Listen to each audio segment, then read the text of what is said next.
दोस्तों, हमारे YouTube channel अमृतवाणी में आपका हार्दिक स्वागत है।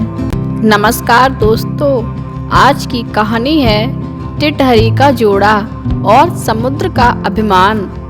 समुद्र तट के एक भाग में एक टिटहरी का जोड़ा रहता था। अंडे देने से पहले टिटहरी ने अपने पति को किसी सुरक्षित प्रदेश की खोज करने के लिए कहा। टिटहरी ने कहा, यहाँ सभी स्थान पर्याप्त सुरक्षित हैं, तू चिंता ना कर। टिटहरी समुद्र में जब ज्वार आता है तो उसकी लहरें मत वाले हाथी को भी खींचकर ले जाती हैं, इसलिए हमें इन लहरों से दूर कोई सुरक्षित स्थान देखकर रहना चाहिए। टिटहरा, समुद्र इतना दुस्साहसी नहीं है कि वह मेरी संतान को हानि पहुंचाए। वह मुझसे डरता है, इसलिए तू निश्चिंत होकर यहीं तट पर अंडे दे दे। समुद्र ने टिटहरे की ये बातें सुन ली। उसने सोचा, यह टिटहरा बहुत अभिमानी है।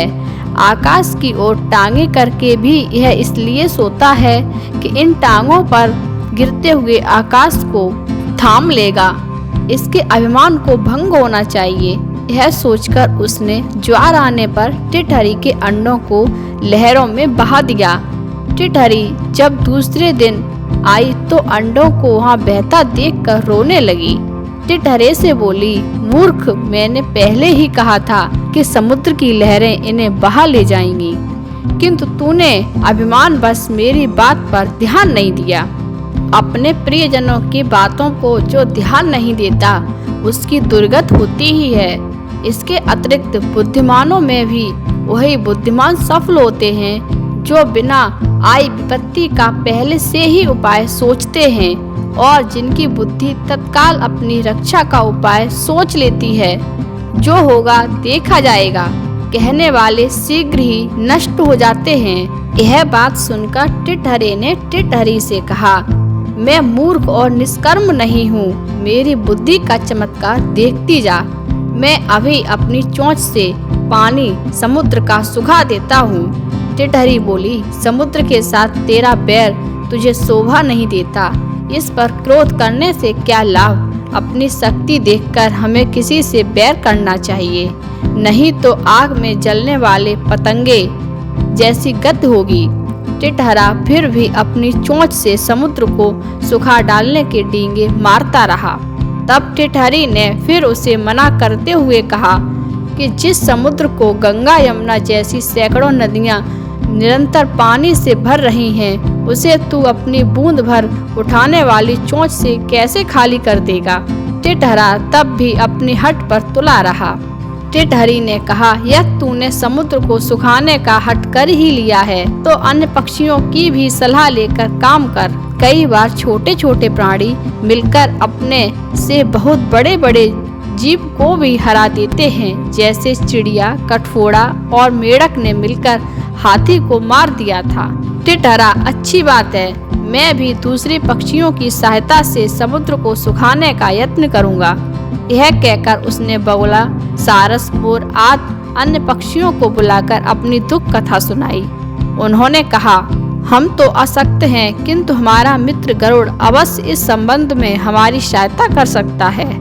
तब सब पक्षी मिलकर गरुड़ के पास जाकर रोने और चिल्लाने लगे, गरुड़ महाराज, आपके रहते हमारे पक्षी कुल पर समुद्र ने यह अत्याचार कर दिया। हम इसका बदला चाहते हैं। आज उसने टिटहरी के अंडों को नष्ट किया है, कल वह दूसरे पक्षियों के अंडों को बहा ले जाएगा। इस अत्याचार की रोकथाम होनी चाहिए, अन्यथा संपूर्ण पक्षी कुल नष्ट हो जाएगा। गरुड़ ने पक्षियों का रोना सुनकर उनकी सहायता करने का निश्चय किया। गरुड़ भगवान विष्णु के पास पहुंचकर प्रणाम पूर्वक विनम्र शब्दों से कहा, भगवान, आपके आश्रम का अभिमान करके समुद्र ने मेरे साथी पक्षियों के अंडों का अपहरण कर लिया है। इस तरह मुझे भी अपमानित किया है। मैं समुद्र से इस अपमान का बदला लेना चाहता हूँ। भगवान विष्णु बोले, समुद्र को ऐसा नहीं करना चाहिए था।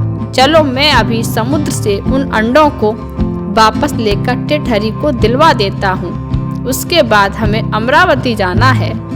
तब भगवान ने अपने धनुष पर बाण चढ़ाकर समुद्र से कहा, दुष्ट, अभी उन अंडों को वापस कर दे, नहीं तो तुझे क्षण भर में सुखा दूंगा। भगवान विष्णु के भय से समुद्र ने उसी क्षण अंडे वापस कर दिए। दोस्तों, इस कहानी से हमें सीख मिलती है कि अभिमान का सिर नीचा। दोस्तों, वीडियो अच्छी लगी हो तो वीडियो को लाइक एवं शेयर करें और ऐसी ही वीडियो देखने के लिए हमारे चैनल को सब्सक्राइब कर लें। धन्यवाद।